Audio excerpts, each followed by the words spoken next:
es Camila de Aurora, escritora, directora y actriz de la película Joan Sacreblum. ¡Fuerte el aplauso!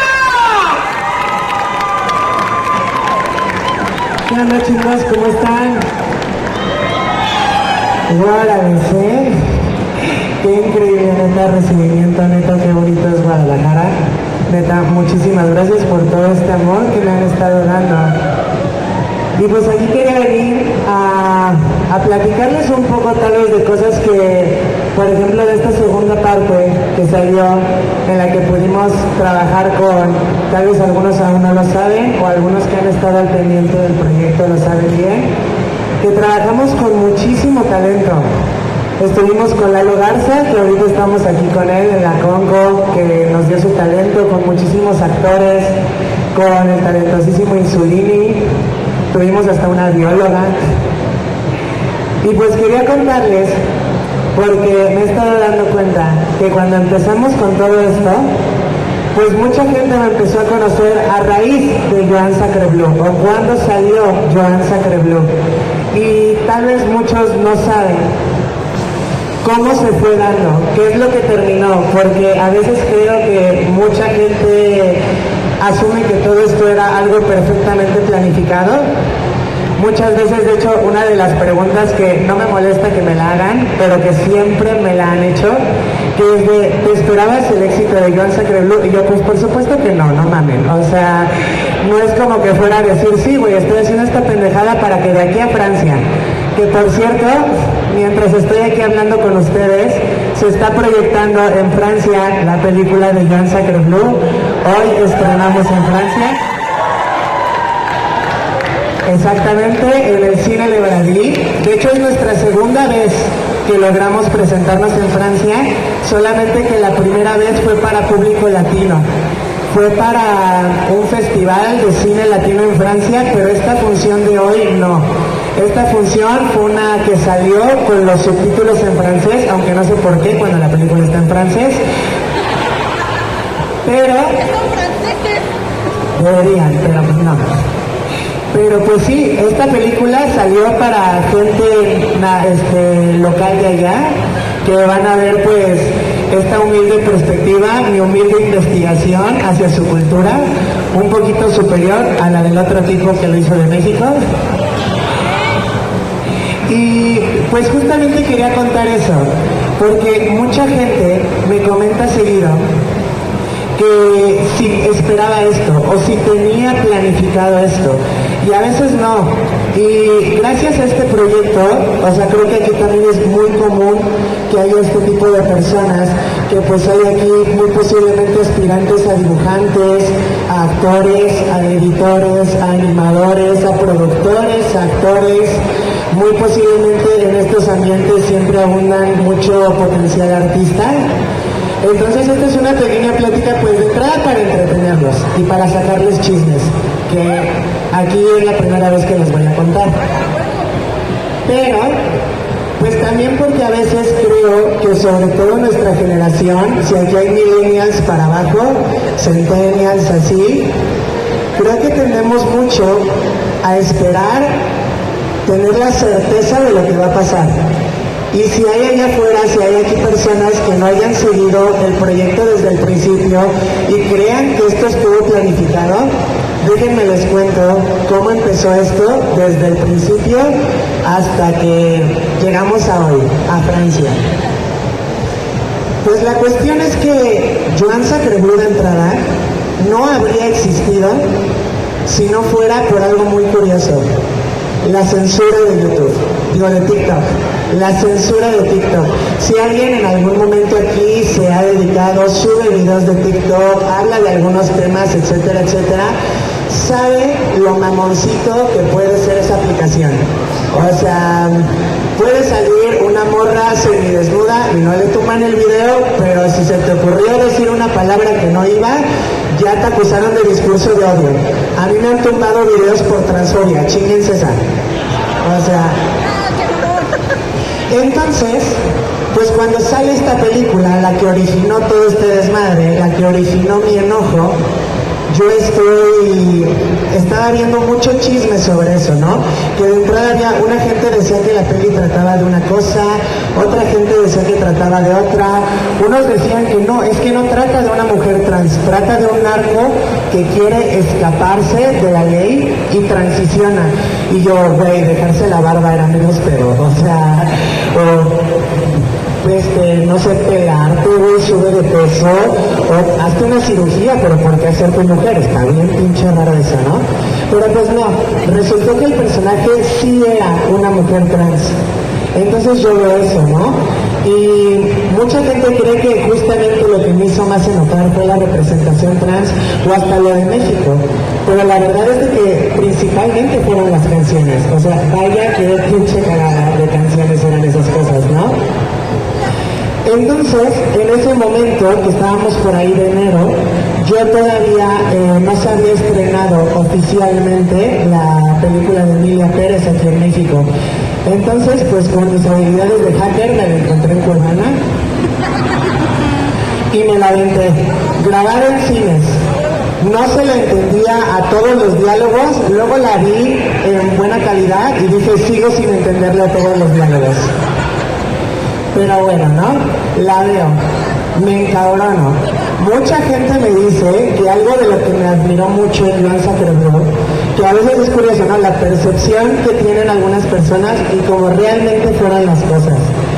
Mucha gente creo que me admiraba mucho por Joan Sacrebleu porque me decía, es que devolviste una ofensa con humor blanco. ¿No se te ocurrió atacar? Y yo, no es cierto, ataqué un chingo antes de que pasara Joan Sacrebleu, no, un chingo. Y es ahí a donde voy. Lo que originó Joan Sacrebleu fue la censura de YouTube, de TikTok. Porque mi primer video era un video auténticamente encabronada. Tal vez muchos de ustedes ni lo vieron, porque precisamente TikTok me lo tumbó por discurso de odio.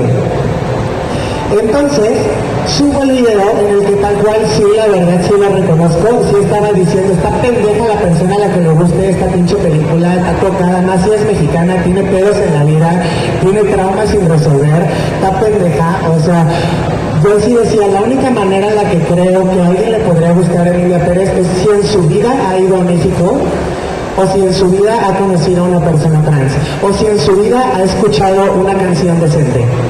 Una de esas, o sea, pero algo tenían que tener. Entonces me lo tumban y yo me enojo y digo, puta madre, nunca TikTok no te deja hacer nada, de todo te tumban. Pero de repente yo dije, si ya sabes que TikTok te va a tumbar videos, si hablas enojada, si usas muchas groserías, si usas adjetivos muy peyorativos hacia quienes están pensando en contra de ti, pues es obvio que te lo van a tumbar. Entonces, mi primera idea fue, todos topan de Bob Esponja cuando celebran el día opuesto. Bueno, yo subí un video haciendo una crítica positiva de Emilia Pérez, pero diciendo que ese día en mi canal es el día opuesto. Entonces me pongo a hacer eso y el video medio funciona. Y lo que terminó realmente explotando, ¿no? Fue cuando hablo de la canción de El Mal, de Carla Sofía Gascón. No sé si alguien tuvo la infortunia de escuchar esa canción. No, qué bueno, te envidio mucho. Neta, qué perra envidia, ¿verdad? Pues sale esta canción que, para quien no sepa, el enojo vino mucho, no solo de la parte mexicana, sino de la parte conocedora de la música, porque estaba nominada al Oscar. De hecho, ahorita ya sabemos que ganó el Oscar. ¿No qué? Pero ganó el Oscar esa chingada canción. Le ganó a Wicked. Le ganó a la película de Robbie Williams, que quien ya la vio sabe que es un joyón, ¿no? De película, te pega en el coro esa cosa, te revive los traumas infantiles. Subo esa canción y pega, y ahí es donde se empezaron a formar las cosas, porque lo que sucede es que, no sé si a ustedes les llegó a tocar ver, que cuando estaba el mame bien presente de Emilia Pérez, mucha gente, había de todo, tiktokers, estandoperos, hasta actores, instagramers, que se la pasaban subiendo memes diciendo, si a un francés se le ocurrió hacer una película así de México, nosotros vamos a hacer una película con ratas y con gente que no se baña y con gente mamona y así. Pero nadie lo hacía. Todos simplemente aplicaban la de voy a hacerlo, o deberíamos de hacer esto, pero nadie especificaba hacer qué. Y no es tal cual que yo haya hecho eso consciente al momento. Que eso es otra cosa, la gente dice, ¿cómo formulaste este discurso? Y yo me encabroné y me empecé a reír con mis seguidores. Porque el mame se puso muy divertido. O sea, la gente empezó a hacerse un cotorreo dentro de la ira, dentro de la indignación que había muy recíproca. Se empezó a hacer un ambiente muy agradable. Entonces, la gente me comenta esas cosas en el video y yo digo, oye, sí es cierto. Y se me ocurrió la idea de la primera parte en 10 minutos. O sea, pensé en Joan Sacrebleu porque no conozco ningún apellido francés. No sé si existen ni cómo son. O sea, pero era Sacrebleu o tal cual ponerle François al personaje, ¿no? Entonces, ahí es donde nuevamente pasa algo que yo no planeé. No es como que haya subido ese video diciendo, güey, de aquí al New York Times. No. Entonces pasa y nuevamente vuelve a pasar algo que no fue gracias a mí, fue gracias a, pues, a ustedes, a los seguidores que estaban ahí metidos en el mame, porque una chica me pone, nena, súbete, ármate un GoFundMe, ármate una recaudación, te juro, te prometo que lo vas a juntar. Y honestamente aquí entre nos me da pena, porque como que aunque es una recaudación y no tiene nada de malo, no sé si muchos como que dicen, pero güey, como que es como estirar la mano, se siente culero, ¿no? O sea, una parte de mí como que me dolió, pero luego dije, ay, ya, ¿qué tiene de malo? En el peor de los casos no pasa nada. Y pues lo que pasó fue que en 5 días juntamos 35,000 pesos. Y juntamos a más de 50 personas dispuestas a hacer el ridículo, solamente por convertir indignación en mame. Que creo que eso fue algo muy bonito. Se nos dejó de olvidar estar enojados y nos empezamos a reír de la molestia.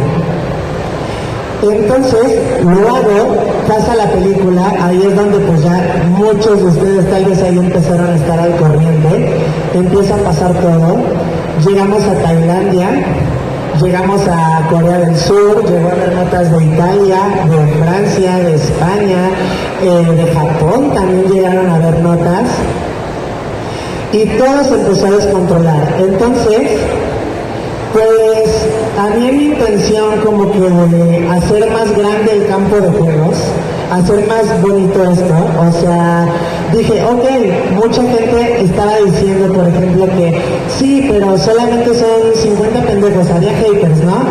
De todo tipo. 50 pendejos que se unieron, ok, ya no somos 50, para la segunda película fuimos 600. Fuimos 600 personas, de las cuales fuimos como 120 personas de equipo completo, detrás de cámaras y frente a cámaras, y más o menos como 450 extras venimos. Entonces, ahí es donde llega una oportunidad muy chida, que ahí es lo que les quiero platicar, que esto es nuevo, que fue la avalancha de talento que tuve la oportunidad. No solamente hablo de la gente famosa que puso su granito de arena para este proyecto, también fue un chingo de cosplayers que me entraron a este relajo, un chingo de maquillistas, personas en el área de producción con un conocimiento que lo único que decían era, quiero ser parte de esto porque también estoy enojada, por mis propias razones, pero también lo estoy, ¿no? Y se empieza a hacer un equipo muy padre. Y en cuanto a este bombardeo de talento, que ya neta no lo vi venir, o sea, la segunda parte fue como una extraña versión del Vive Latino, porque, o sea, por un lado teníamos a La Vogue y del otro lado a Lelo Garza, pero del otro lado tenemos a Rob Papersheet, a Ricardo Alcaraz, a Polly Padilla, también a los actores Alan Fernando, Betsabe Jara, Gary Wheeler, o sea, maravillosos, ¿no? Y se me hacía muy curioso, ¿no? Porque, ¿saben? No es fácil de repente que pues una persona que hace 4 meses Era pues una TikToker más, o sea, chingona de lo que quiera, ¿no? Pero una más. Y de repente tienes la oportunidad de estar dirigiendo actores con más de 25 años de carrera, 30 años de carrera. O sea, era imponente. Cuando me tocó dirigir a Lalo Garza, que por cierto todos los invitados fueron las personas más comprometidas, más humildes del mundo. Fue impresionante y era muy chocante dirigir a Lalo Garza, porque él estaba como de, lo que usted me diga, directora, y yo, a la madre, güey. Entonces, tal cual, había una parte en la que alguien ya vio ¿quién de aquí ya vio la segunda parte? Ah, miren, algunos ya la vieron ahorita. Hay una parte en la que Lalo Garza se lleva la película porque dice la frase pinche vieja lencha. Y él fue el que sugirió esa idea. Y era muy curioso porque se me acerca y me dice, directora, ¿usted qué opina? ¿Me permite opinar algo? Y hasta me dice Lalo, esto no es algo que debería de hacer. Y yo, Lalo, por Dios, o sea, te puedo aprender un chingo. Dime tus opiniones, dime tus consejos. Dijo, no, es que eso no se debe de hacer. Yo soy el actor y tú eres la directora. Y yo, me vale madre, güey, pero dime qué quieres. Y era impresionante, ¿no? O sea, con Gary Wheeler, que para quien no le suene es la voz de Trunks, de niño, que también fue maravilloso trabajar con ella. Alan Fernando, la voz de Billy, de las sombrías aventuras de Billy Mandy, de Xavier Jara, la nueva voz de Wanda, de los Padrinos Mágicos. Era fuerte, era difícil, ¿no? Y por un lado teníamos actores, ¿no? Luego tenemos a youtubers como Rob Papersheet y Ricardo Alcaraz. Luego tenemos a Insulini, que es uno de los que más se robó mi corazón, porque para quien no sepa, Insulini fue el primero que entró al proyecto antes de que Joan Sacrebleu fuera conocido como Joan Sacrebleu. O sea, empezó a haber un mame cuando empezó la recaudación. Y mucha gente le empezó a interesar que Insulini participara. Y simplemente un día, el primer mensaje que recibí de Insulini fue: supe que estás buscando a alguien para musicalizar tu película y yo podría ser tu hombre. Y yo, seductor y interesante, ¿no?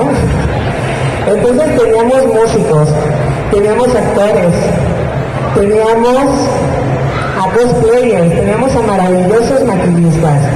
Y luego, para quien tal vez en este mood no sea muy conocida, teníamos a Alejandra Bogue, que ella lo es todo. Es bailarina, cantante, productora, actriz en puntas.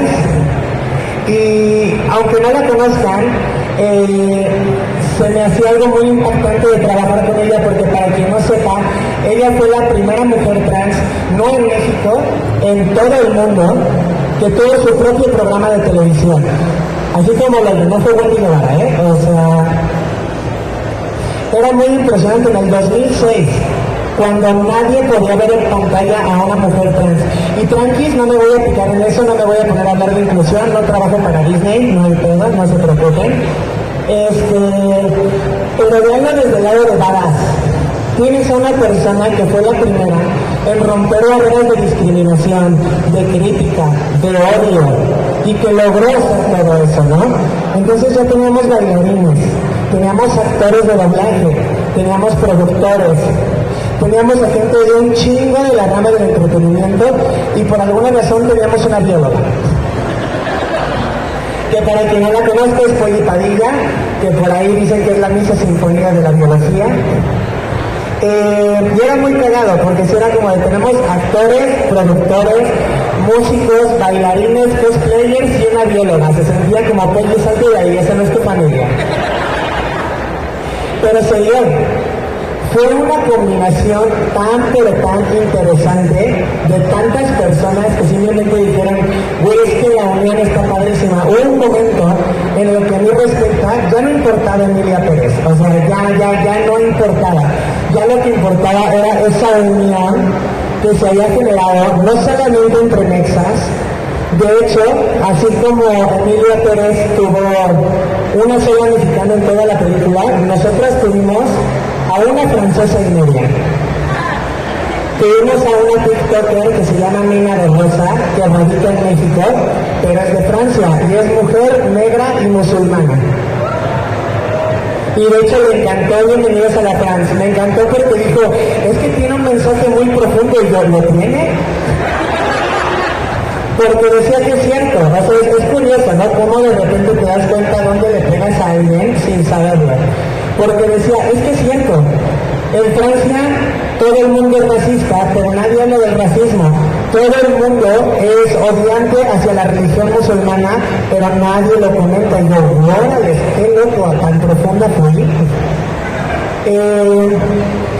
Y digo francesa y media porque tuvimos a una niña de 4 años que tiene una pequeña participación que recrea una frase que sale corriendo diciendo el perro, y sale persiguiendo un perrito. Ella es mexicana-francesa, mexicana de la mamá y francesa del papá. Entonces, por medio francés le ganamos a ese pendejo. Y pues se fue dando, y se fue creando de todo, y tuvimos un chingo de oportunidades. Le sorprendería tanto amor y tanto, ¿cómo se los explico? Tanta improvisación que se sacaban de la nada. O sea, había escenas en las que de repente yo no le pedía a nadie hacer nada, pero todo el mundo quedó fascinado con las ratas de peluche. Todo el mundo se le acercaba y me decía, oye, pero podría ser como que tomo vino y no agarro la rata y la rata se pone a tomar vino. Y yo, juega con la rata, no pasa nada. Y así se fue dando todo esto. Fuimos creciendo cada vez más. Llegamos a cines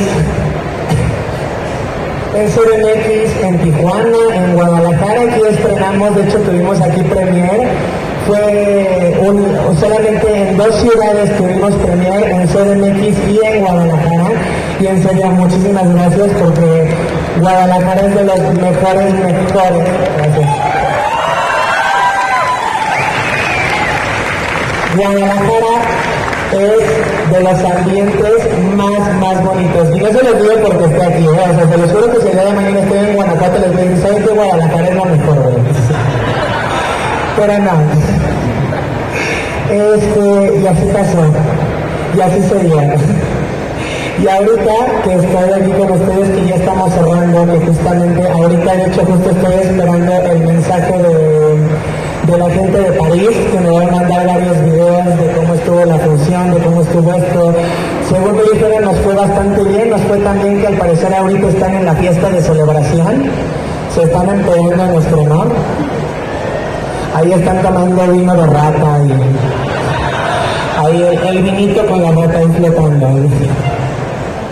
Y se dio todo esto, que honestamente se lo repito, fue maravilloso, es la cosa más surrealista que me ha pasado en la vida, y todo de verdad fue gracias a ustedes. Fue gracias a ustedes desde el momento en el que, si alguno de ustedes dio like, si alguno de ustedes compartió, si alguno de ustedes recomendó la película, si alguno de ustedes le mentó la madre a Jack Sodiar en Twitter, ustedes fueron parte de esto, ustedes ayudaron. Entonces, a menos que pues me haya echado una explicación maravillosa, me gustaría que si alguien de aquí tiene alguna pregunta, si hay algún chisme o alguna, con que no me vayan a preguntar, ¿te imaginabas este éxito? No, güey, no me lo esperaba, güey, no me lo esperaba, ni me lo esperaba. También me preguntan mucho, ¿y qué sentiste? Y yo, no sé exactamente qué responder a esa pregunta. Y o sea, piénsenlo ustedes qué habrían sentido, realmente qué les habría movido. Yo solamente sentí que hice un TikTok muy caro. Yo simplemente dije, yo me quería reír, yo quería contar chistes pendejos basado en mi enojo para distraerme, y pasó eso. Y ahorita repito, pues estamos aquí. Entonces, me gustaría decir, alguien tiene aquí, mira, aquí ya tenemos uno que ya se animó. A ver, échate.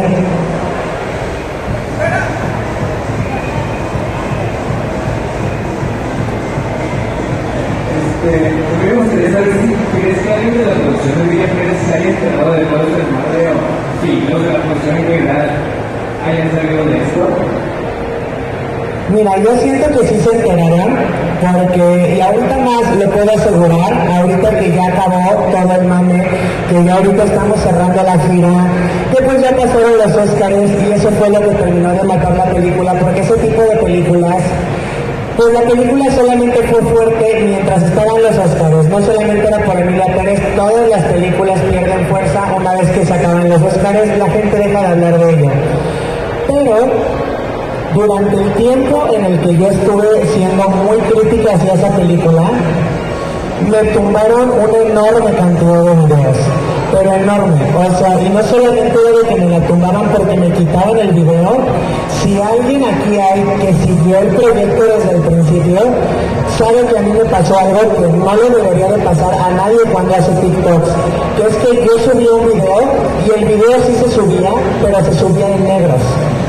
Se subió en negro y no se podía ver nada, pero varios videos. Y yo que llevo 4 años usando la aplicación, jamás me pasó eso. No les puedo decir mucho porque nunca tuve una fuente confiable, pero sí supe que sí había gente encabronada por el mando de Danza Tremendo, porque sí había mucha esperanza de esa película, de que pegara en México. Sí le tenían mucha fe a esa película. De hecho, no sé si sepan que en esta semana se estrena Emilia Pérez en plataformas de streaming. No sé si recuerdan quién fue quien hizo esta película, Emilia Pérez. La hizo Netflix. Bueno, Netflix la hizo y cuando la tuvieron que distribuir, Netflix dijo, no gracias, no quiero. Así que de hecho, pueden checarlo en Twitter. Emilia Pérez fue hecha por Netflix, pero la va a distribuir Amazon Prime. ¿Por qué esos güeyes tomaron la decisión? No tengo idea, pero qué tan mal les fue como para que ellos lo hayan hecho y dijeran, ya no me aviento a distribuir esta madre, ¿para qué? Entonces sí, porque justamente cuando acaban los Óscares, no dejan de tomar videos, dejan de tener problemas, o sea, estaba a nada de que ya me llegaban notificaciones de una falta más y se te toma la cuenta. Yo ya esperaba que este proyecto terminara con todas mis redes cerradas, o sea, la verdad sí lo creía. Entonces, no lo puedo asegurar, pero pues no mames, llegamos a Francia, que no llegáramos a la Gascón, o sea, claro que sí, o sea, fue me hicieron notas cuando le contesté a la Gascón, cuando hablé de ella, hicieron muchas notas, pero a ellos no les convenía decir que sabían de la existencia del proyecto. Entonces, realmente creo que fue lo más inteligente, o sea, aplicaron un show y saldaña, se hicieron la mosquita muerta hasta que ya llegaron al final del proyecto. Y así estuvo. Pero no, o sea, de fuente confiable, no lo sé, pero sí hay varias evidencias de que si no soy su persona favorita, no sé si en algún momento vaya a poder trabajar para Netflix. La verdad. A ver, chica. Bueno, y nosotros seguiría más hacia la parte técnica. ¿Cuál fue el mayor reto que tú topaste de grabar TikTok antes de ya un proyecto más completo? Miren, si aquí, ahorita que estuve allá tomándome fotos y firmando autógrafos y todo eso, se me acercaron algunas personas que me dijeron, es que yo me dedico a la animación, yo me dedico al guión, yo me dedico a la producción. Entonces, si hay personas que o se quieren dedicar o ya se han dedicado a eso, saben el desmadre que es producir algo. Es más, si alguien en algún momento ha hecho un TikTok producido, así de los que nada más hacen playback, de que eligen un diálogo que les gusta y lo imitan, esa pendejada de 40 segundos le puede tomar al TikToker 2 horas hacerlas. Ahora imaginen la planeación de escenas, la composición de música, el conseguir el equipo, acomodar a los actores, porque esa fue otra cuestión. La gran mayoría del elenco o nunca había actuado o solamente había actuado en calidad amateur. Entonces, el mayor reto fue que hicimos algo que nadie hace. No grabas un cortometraje en 3 días y tampoco grabas una película en 3 semanas, y las dos cosas las hicimos. ¿Cuál era el problema? Gracias. Muchas gracias.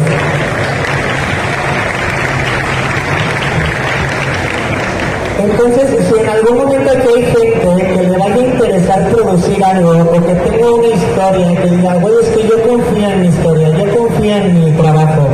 yo sé que si yo siento algo al leer este guión, allá afuera hay otra persona que también debe de sentir algo al leer este guión. Ay, qué chido, esa morra está de Yamato. Es que me mamo One Piece, ya saben. Entonces, ay, perdón, ¿qué me quedé? Ay, no, fue tu culpa. Ya vete, por favor. No es cierto. No, por favor. No, ya.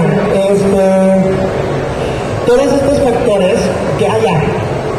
Si confían en su idea, el mayor consejo que les puedo dar, y se los juro, o sea, como alguien que hizo todo el tiempo récord, se los digo. A veces el tiempo y la calma para crear algo puede valer mucho más que el dinero. Muchísimo más que el dinero. ¿Por qué? Porque tal cual cuando estábamos produciendo la película, la mayoría de los que trabajaron son personas a las que yo quise. Yo no quería que el equipo de repente, como de hicimos un cortometraje independiente y ahora vamos a conseguirnos a puro productor de 20 años de carrera. No era un chiste. Entonces realmente el 95% de la gente que trabajó en la película, que mañana la van a poder ver si vienen a la conga, aquí se va a proyectar.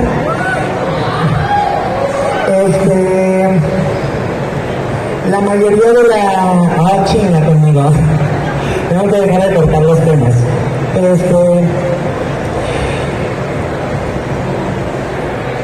No había tiempo de ensayo. La mayoría de las personas yo quería darles una primera oportunidad. Porque a veces no solamente se trata de si estudiaste cine y tienes la oportunidad de trabajar en un cortometraje, de si estudiaste cine y tienes la oportunidad de dirigir. Creo que aquí todo el mundo sabemos que hay mucha banda que ni llegó a eso, que quería con toda su alma estudiar cine, pero sus oportunidades en la vida no le permitieron estudiar cine. Gente que quería estudiar maquillaje, que quería estudiar danza y no se le dio la oportunidad porque la vida es difícil. Entonces, yo quise eso. Yo lo que quise hacer con la segunda película era hacer el campo de juegos lo más grande posible.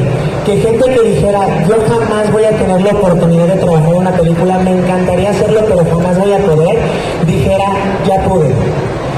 Pero el problema es eso, que cuando también trabajas con personas que tienen su primera oportunidad, trabajas con personas que muy posiblemente se van a equivocar. Y que se van a equivocar mucho. Entonces piénsenlo así.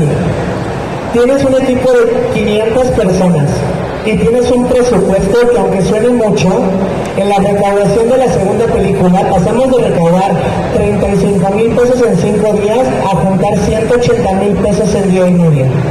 Y suena un chingo, porque es un chingo. Yo jamás en mi vida había visto tanto dinero a la vez. Pero no es nada a nivel producción.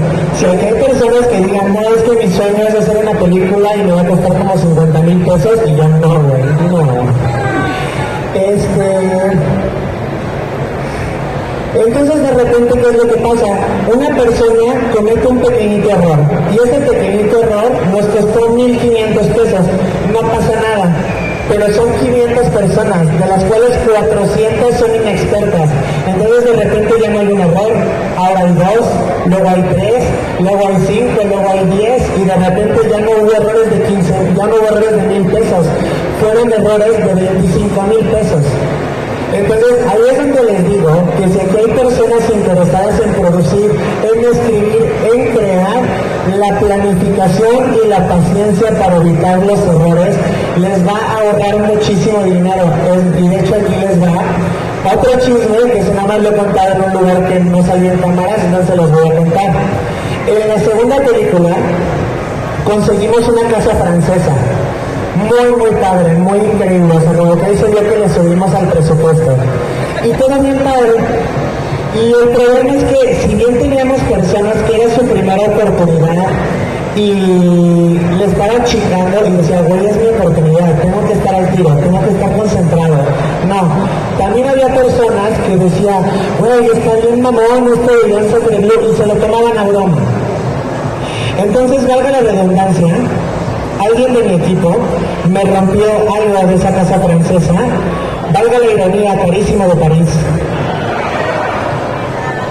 Y y eso nos puso en muchos aprietos. O sea, para que vean cómo el no estar al tanto de todo tu proyecto, nunca sabes cuándo pasa un tropiezo que te meten un chingo de pedos.